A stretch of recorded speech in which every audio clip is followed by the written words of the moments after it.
everyone, this is Coach Julio. So many people these days have a foam roller, and if you're trying to order one from Amazon, good luck. But I'm pretty sure they're going to restock and you'll get one. So for those who do have this, I'm going to show you a couple of exercises that you may not have think of that you can use with the foam roller.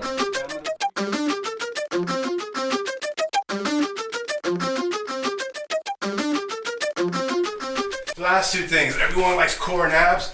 Here's one. My knees stay above my hips and my low back stays down. So all this is a flexion from your abs. So I'm not bringing my hips up. It's back, lower back safe. But if you do feel it, you want to stop. A bonus part of this, my arms are stretched out, so I get to stretch my lats, which get to become tight from sitting and watching too much TV.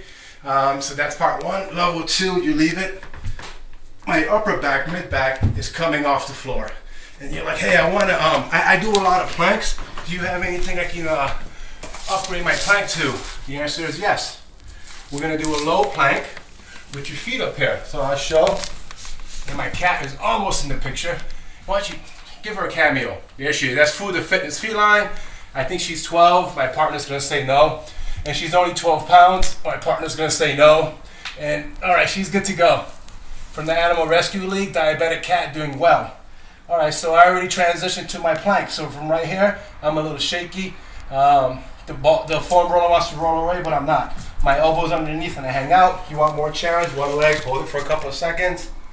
Hold it for a couple of seconds, etc.